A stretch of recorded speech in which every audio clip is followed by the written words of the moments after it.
Paris, 9 h du matin. Nous sommes devant l'un des magasins leaders des distributeurs de jeux vidéo en France. Je vous en prie, vous pouvez venir, si vous voulez rentrer dans le magasin. Grégoire est le responsable du magasin.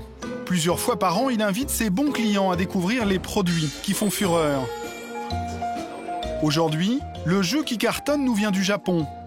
Il n'a rien d'une course de voiture ou d'un match de foot en 3 dimensions. Vous pouvez prendre la console de votre choix. C'est un simple jeu sur la mémoire, au graphisme tout ce qu'il y a de plus banal. Le calcul mental va commencer. 5-4, 11-8, ça demande de la réactivité. Et vous écrivez en fait directement la réponse sur l'écran tactile, autrement dit l'écran de droite. Des additions, des soustractions, des associations de mots et de couleurs. Ce jeu est une série d'exercices très simples qui promet d'abaisser l'âge théorique de votre cerveau. On peut aller jusqu'à un cerveau de 80 ans. Mais le but, c'est de se rapprocher d'un cerveau de 20 ans, qui est l'âge a priori idéal. Un vrai défi intellectuel, très astucieux et qui n'intéresse pas que les adolescents. Impossible d'y résister très longtemps. On entend dire un peu partout que plus on vieillit, plus on perd de neurones, etc. Donc c'est vrai que le fait de s'entraîner, on se dit on ralentit le vieillissement et puis je pense que c'est intéressant. Ça fait travailler toutes les formes de mémoire, que ce soit la mémoire des chiffres, des lettres, la mémoire visuelle, la mémoire des couleurs. Ça fait effectivement beaucoup travailler la mémoire. Bleu, rouge, jaune. Et vous avez quel âge? J'ai 71 ans. Et le cerveau a 51 ans. Voilà, bravo. Vous vous rendez compte? C'est très encourageant. Très encourageant, surtout pour la société qui commercialise ce jeu. Il est vendu 30 € et 30 millions d'exemplaires ont été vendus dans le monde entier. Des centaines de millions de chiffres d'affaires. Depuis ce succès planétaire, des dizaines de nouveaux jeux similaires sont arrivés sur le marché. Le business de la mémoire rapporte gros. Aujourd'hui, pour des millions de Français, le moindre trouble de la mémoire inquiète. En vieillissant, c'est le spectre d'Alzheimer qui menace et qui fait peur.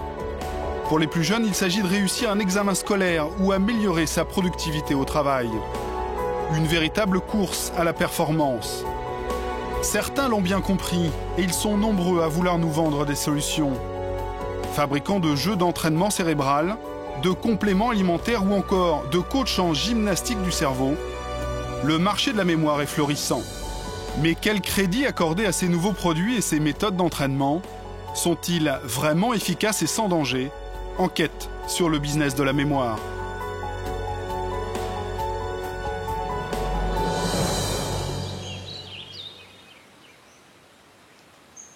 Nous sommes en Gironde, à quelques kilomètres de Bordeaux.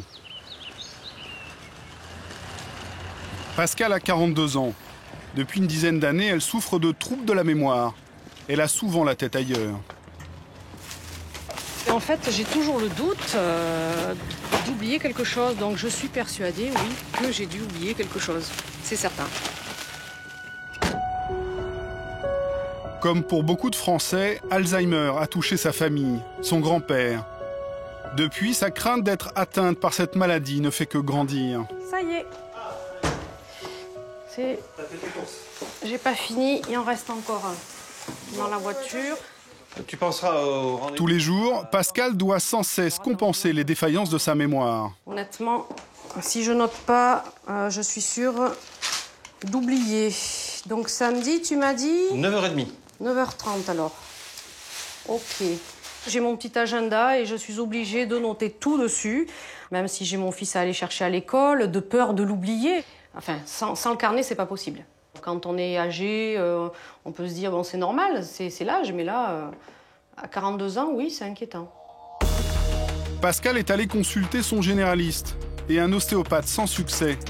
Aucun diagnostic n'a pu être établi, de quoi l'inquiéter un peu plus. Alors, régulièrement, elle cherche d'autres solutions comme celle-ci, ce fameux jeu d'entraînement cérébral. J'ai pas mal évolué depuis le début, parce que là, franchement, je dis qu'au début, j'étais nulle, il faut le dire. Est-ce que ce jeu a une influence sur vos troubles de la mémoire? Visiblement, non. J'ai évolué dans le jeu, certes, mais de là à dire que ça a amélioré les problèmes que j'ai au quotidien en ce qui concerne ma mémoire et ma concentration, non. En France, plus de 2 millions de personnes utilisent ce jeu comme Pascal pour faire travailler son cerveau. Un énorme succès commercial. Mais est-il utile pour améliorer sa mémoire? Direction Liegensheim, un petit village en Alsace, dans la banlieue de Strasbourg. Dans cette école élémentaire si tranquille se cache un laboratoire expérimental. Vous pouvez ramasser le ballon et on y va. Sonia Laurent n'est pas institutrice, elle est chercheuse à l'université de Strasbourg. Allez! Elle travaille sur le cerveau depuis 10 ans. Pendant 6 semaines, dans le cadre d'un protocole scientifique, ces jeunes cobayes ont testé le même jeu d'entraînement cérébral que Pascal. Il faut bien dessiner, tu vois, avec ton stylet, il faut vraiment bien faire les chiffres. Sinon, les résultats sont pas bien. Tu as quel âge? 79. Ça sert à nous aider à mémoriser et à travailler. Moi, je pense pas que ça nous aide à l'école, mais je pense que ça... Pourquoi ça vous aide pas? Parce que c'est quand même des trucs de CP.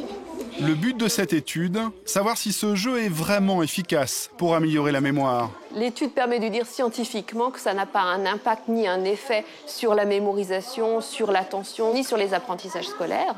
Maintenant, c'est un jeu parmi tant d'autres jeux. On peut jouer à ça, jouer à d'autres types d'activités. Ça a exactement le même type d'impact. Pourtant, la publicité qui vend ce jeu utilise allègrement un argumentaire scientifique. Un exercice qui active le cortex préfrontal, siège de la créativité et de la mémoire. Alain Lieury a dirigé les recherches de Sonia Laurent. Il est responsable du laboratoire de psychologie expérimentale de la faculté de Rennes. Pour lui, cette publicité est un mauvais mélange des genres. Le cortex préfrontal n'est pas le siège de la mémoire. Le cortex préfrontal est très important, mais tout le cerveau participe à ce genre d'activité. C'est de la publicité séduction. C'est-à-dire qu'on met quelques mots qui sont à la mode, comme le cerveau, qui vont avec la vague de la peur de la maladie d'Alzheimer, faire croire que si on achète ce programme-là et pas autre chose, qu'on va éviter justement ce genre de troubles. Rouge. Noir. Si l'efficacité de ces jeux sur la mémoire reste à démontrer, cela n'empêche pas les fabricants de commercialiser sans cesse de nouveaux produits. Villeurbanne, près de Lyon. C'est dans cette société que sont conçus les futurs logiciels qui boosteront notre cerveau. Fondée il y a 10 ans par 3 scientifiques et installée en plein milieu d'un campus universitaire, cette société est devenue leader de son marché en France. Plus de 3 millions d'euros de chiffre d'affaires. Ces produits se vendent dans le monde entier, Europe, Amérique du Nord, Japon, Canada, Australie et demain la Corée et l'Asie. Le succès est tel qu'ils ont même adapté leur logiciel sur un nouveau support, les téléphones mobiles. Un marché très prometteur. Donc l'intérêt, c'est justement aussi de deviner quel tiroir cache quelle catégorie de mots et s'en souvenir. Le but avant tout, c'est que ce soit un jeu ludique. C'est vraiment destiné à des personnes qui ont envie de jouer et en même temps améliorer leur capacité cognitive telle que la mémoire et l'attention. Faire travailler sa mémoire, mais pas seulement. Tout est minutieusement pensé pour que le client ne lâche pas son téléphone portable. Il faut qu'on réfléchisse à ce qu'on va mettre dans la version gratuite et ce qu'on mettra dans la version payante. Puisque la pratique, c'est que les gens ils téléchargent gratuitement un jeu, ils regardent, si ça leur plaît, du coup ils vont voir pour acheter la version payante. Qu'elle donne bien l'image de ce qu'il y a à l'intérieur, mais qu'elle te frustre suffisamment pour que tu l'achètes. Pour que tu aies envie d'acheter la version complète. Voilà, sinon si tu es contente de la version gratuite... Et ça marche, sur tous les supports. Internet, livres, CD-ROM, l'offre grand public est large et se porte bien. En Allemagne, certains logiciels se vendent par centaines de milliers d'exemplaires. Philippe Mestral, un des responsables commerciaux, ne se cache pas de surfer sur la peur d'Alzheimer. Il y a vraiment une prise de conscience à la fois du problème Alzheimer et à la fois de l'existence de moyens pour, de la même manière qu'on va faire son jogging dans le parc, de faire son jogging cérébral de chez soi avec une console, avec Internet, avec un PC, avec demain son téléphone portable. C'est un marché qui est là pour longtemps et va même continuer à croître au fil du temps, au fur et à mesure que de nouvelles personnes se laissent convaincre par les bienfaits de l'entraînement cérébral. Un marché qui a donc de beaux jours devant lui. Mais les logiciels de cette société sont-ils vraiment efficaces pour entraîner notre mémoire? Nous avons demandé à Alain Lieury et à un autre chercheur de tester un CD-ROM de cette société lyonnaise. Donc coach cérébral. C'est parti. L'objectif de ce programme d'entraînement, faire travailler tous les types de mémoire. Associer des noms de capitales à des pays pour booster la mémoire culturelle. Hawaï, donc Honolulu. Bon. Oklahoma City. Retenir des formes et des couleurs pour améliorer la mémoire récente. Une série de jeux très basiques qui laissent les chercheurs un petit peu sceptiques. Ça ne fait pas partie d'un programme d'entraînement cérébral spécifique. Il y a plein de jeux comme ça. Je me souviens quand on était tout petit, on avait une carte avec des plots électriques et puis on devait mettre Rome en Italie, éléphant en Afrique et puis il y a une lumière qui s'allumait. Ces jeux sont juste des recettes qui prétendent améliorer l'apprentissage, mais qui en fait ne sont basées sur aucune étude scientifique. Tout ça, c'est complètement du business. On essaye de faire de l'argent avec des exercices qui existaient déjà il y a 50 ou 60 ans, mais qu'on habille avec les nouveaux environnements numériques. Ça ne sert à rien d'acheter ce jeu plutôt que de voir n'importe quel documentaire, que de faire un voyage. Que de faire un voyage, que de lire des journaux, que d'aller au cinéma, que de regarder la télévision. Donc on ne peut pas dire que ce jeu en lui-même est inutile, il doit simplement s'inscrire dans d'autres activités. Conscients des limites de ces logiciels d'entraînement cérébral, certains clients se tournent vers d'autres solutions, plus personnalisées.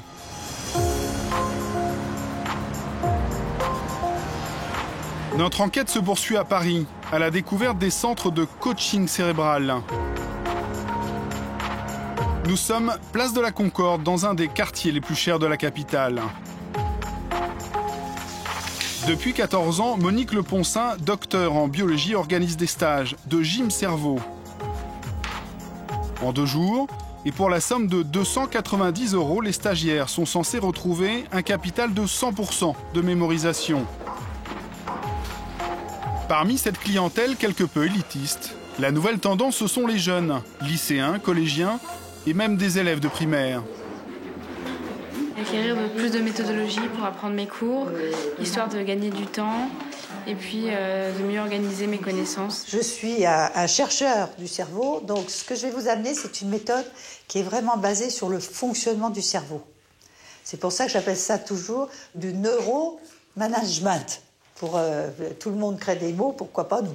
Je vais vous dire effectivement que vous avez tous une mémoire d'éléphant, mais vous ne savez pas l'utiliser. Allez-y, vous mettez comme ça vous vient. Attention. La méthode de Monique Leponcin est bien huilée. Plus de 20 ans pour la mettre au point. Il faut mémoriser le maximum de formes. Le programme se veut très complet. Cours sur le cerveau, de mémorisation de formes, de lettres, de chiffres. En quelques heures, une batterie d'exercices se succède. Donc je vais dire une liste de 15 mots que vous écoutez, que vous essayez de mémoriser. On est dans la performance de mémoire. Violon, arbre, cravate. Le test ultime, mémoriser une liste de 15 mots. Le fer de lance de la méthode de Monique Leponcin. Outil, chasseur, saut, campagne. Allez-y. En quelques minutes, elle va répéter la liste 5 fois. Entre chaque lecture, les stagiaires doivent essayer de retrouver les 15 mots, sans se tromper. Violon, arbre, cravate, jambon, valise, cousin, oreille, couteau, escalier, banane, chasseur, saut, campagne. Allez, on y va. Au bout de la 5e fois, le résultat est sans surprise. Est-ce que quelqu'un a trouvé les 15 au 5e essai? Non. Non. Normalement, cet après-midi, en 2 essais, au plus en 3 essais, quel que soit l'âge, on doit pouvoir avoir les 15 mots sur 15. La promesse est claire, une mémorisation maximum en seulement quelques heures d'exercice, grâce à une astuce toute simple. Donc on va mettre le violon avec l'arbre, la cravate avec le jambon, la valise avec le cousin, l'oreille avec le couteau, l'escalier... Même si ces mots n'ont rien à voir entre eux, il faut les mémoriser dans l'ordre, en les associant par couple, 2 par 2. Ce qui veut dire que là, nous ne sommes plus qu'à 7 pour le cerveau, et non plus à 15. Et c'est parti pour une liste de 15 nouveaux mots. Orange, fauteuil. crapaud-bouchon. La méthode de mémorisation a l'air simple, mais est-elle efficace? J'ai réussi! Parce que j'étais la plus nulle de la classe. Tout de suite là, c'est magique. Mais en général, ça demande aux gens à peu près 6 mois pour véritablement le négocier d'une façon complètement automatisée. La méthode de Monique Leponcin semble fonctionner. Mais cette technique de mémorisation est-elle réellement novatrice? C'est ce qu'on fait à l'école depuis la Renaissance. Donc ça, c'est efficace, mais ce sont des exercices scolaires défendus comme méthode tout à fait classique. C'est bien d'ailleurs qu'il en soit ainsi, mais c'est du charlatanisme que de vendre de telles méthodes. Même si les avis sont partagés sur ce type de méthode, chaque année, Monique Leponcin reçoit plusieurs centaines de stagiaires dans son centre de coaching cérébral. Mais aujourd'hui, de plus en plus de Français choisissent une autre solution pour améliorer leur mémoire, les pilules. En France, plus de 70 000 pharmacies se partagent un nouveau marché très lucratif, les compléments alimentaires. Plus d'1 milliard d'euros de chiffre d'affaires chaque année, selon UFC Que Choisir, une aubaine pour les pharmacies. À l'intérieur, des linéaires à perte de vue, souvent à quelques mètres à peine des médicaments vendus sous ordonnance médicale. Et pour traiter les pertes de la mémoire, le complément alimentaire qui fait fureur, c'est le Ginkgo biloba, surnommé l'arbre de jouvence. Une plante venue du Japon qui améliore le transport sanguin dans le cerveau.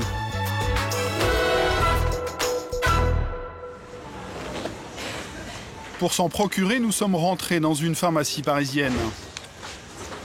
Prétextant un cas de léger trouble de la mémoire, nous demandons un traitement efficace à base de compléments alimentaires. Les compléments alimentaires, ça va être des précurseurs de fabrication de neurotransmetteurs. D'accord. L'acétylcholine, enfin la dopamine, tous les facteurs qui permettent physiologiquement de restituer un impact mémoire. Une avalanche de termes scientifiques très compliqués. Le discours de la pharmacienne se veut rassurant.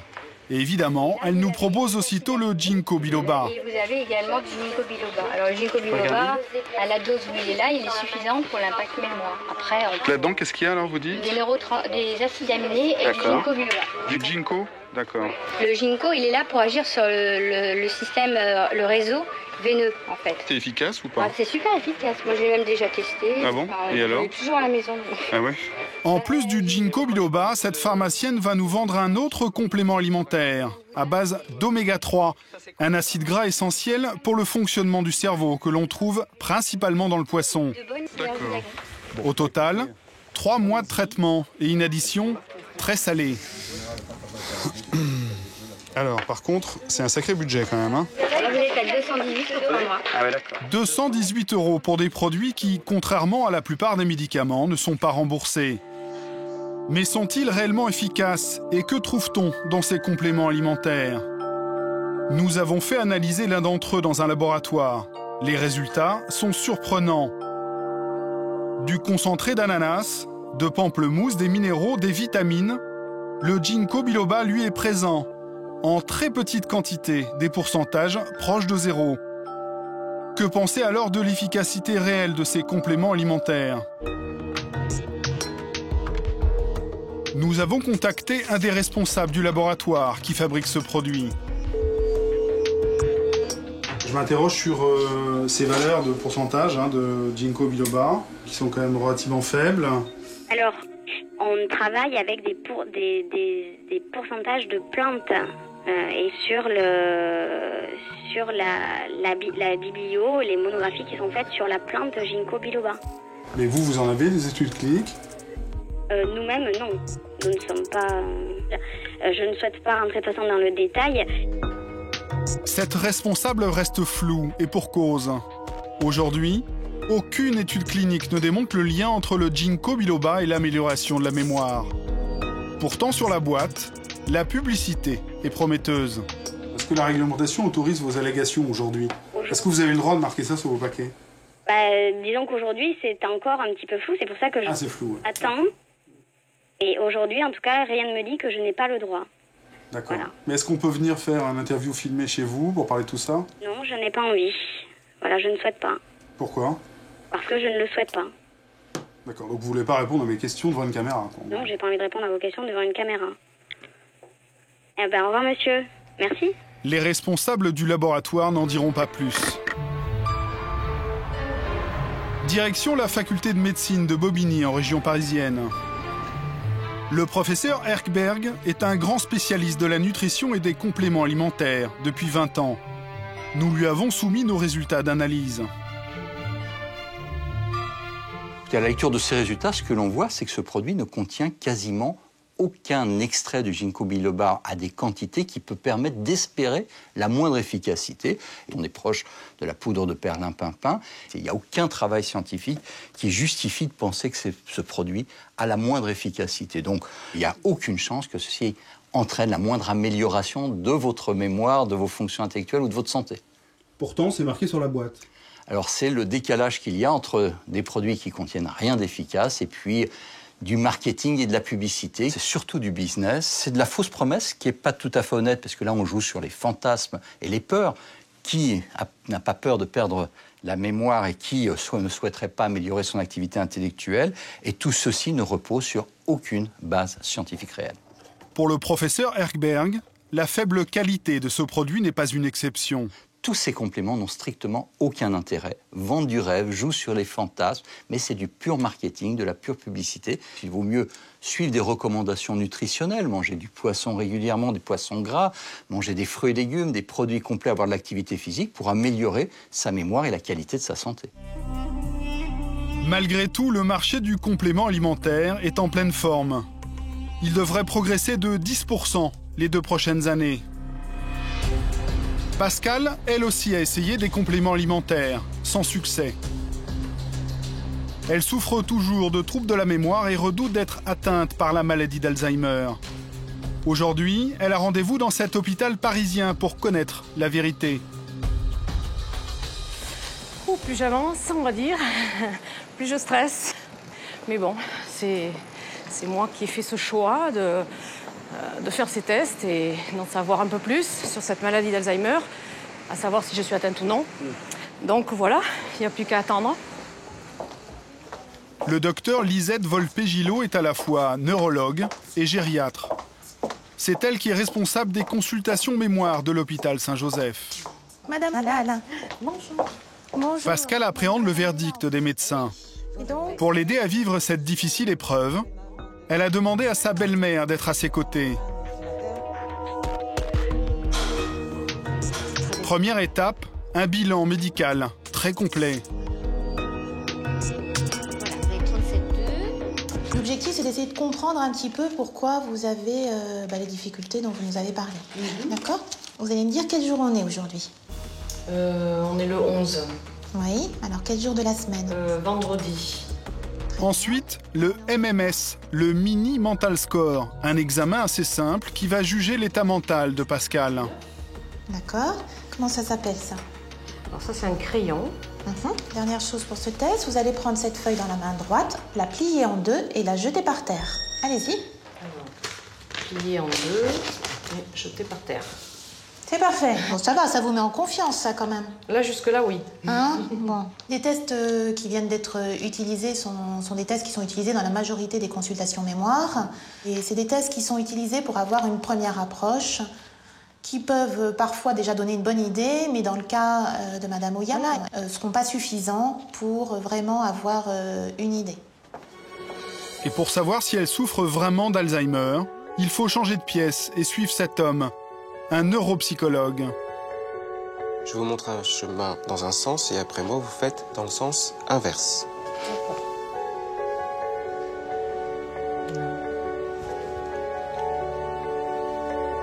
Ces tests psychométriques vont durer 2 heures.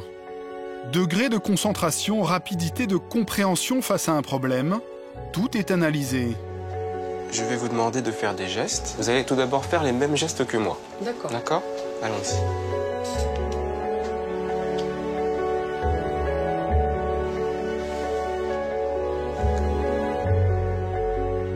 Très bien.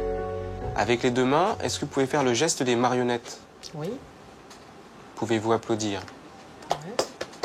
En quoi une orange et une banane se ressemblent? Ce sont tous les deux des fruits. En quoi la cuillère et la fourchette se ressemblent?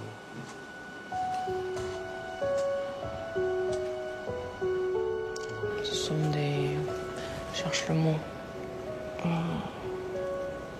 Les couverts, pardon. Voilà. Ça vous a paru difficile, fatigant? Difficile sur certaines choses, oui, et oui, fatigant un petit peu quand même. Un petit peu quand même. D'accord.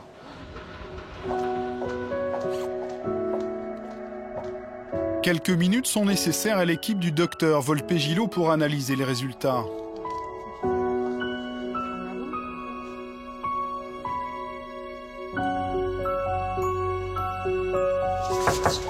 Oui, entrez. Nous revoilà. Pascal va enfin trouver des réponses à ces questions. Vos performances peuvent être considérées comme normales, c'est-à-dire que vous n'avez pas un profil de type maladie d'Alzheimer. Très bien. Donc, voilà. Bon, vous y pensiez réellement? Ah oui. Oui. Oui. Oui, ben, c'est-à-dire que bon, mon grand-père paternel est décédé de ça, donc c'est vrai que ça fait peur. Ouais. Ça fait peur. Mais vous y pensiez pour vous-même? Ah oui, j'y pensais, ça c'est sûr. Hein. Pour autant, ce que vous disiez très bien, c'est que vous, au quotidien, vous avez des difficultés. Oui. C'est pas dramatique. Votre anxiété peut être en grande partie, voire totalement, responsable de ça. Pascal était persuadé d'avoir la maladie d'Alzheimer. Mais comme beaucoup de personnes du même âge, son cas n'a rien d'alarmant. Seulement un peu de stress dans sa vie professionnelle et beaucoup de manque de concentration. Est-ce qu'il y a éventuellement quelque chose à faire pour ma part, à la maison ou quoi que ce soit, des petits tests, des petits jeux, je sais pas en fait. Alors, vous êtes en activité professionnelle, on peut estimer que c'est déjà une stimulation qui est importante. Comme conseil, j'allais dire, de bon sens, hein, c'est ne pas s'enfermer chez soi, continuer à avoir du monde, sortir, donc je veux dire avoir une vie aussi sociale épanouie. Et puis prendre plaisir, s'il y a des choses qui vous font plaisir, si ça vous fait plaisir de faire des mots croisés, allez-y. Mais ne le faites pas en vous disant c'est une thérapeutique. Quoi. Il faut... Voilà. C'est plus pour le plaisir. Voilà. En 2008, comme Pascal, près d'1 millier de personnes ont poussé les portes de cet hôpital pour suivre une consultation mémoire. Parmi eux, 60% étaient atteints par la maladie d'Alzheimer. Un chiffre qui augmente sans cesse, avec 165 000 nouveaux cas chaque année en France. Cette maladie n'a donc pas fini de faire peur. Le business de la mémoire a encore de très beaux jours devant lui.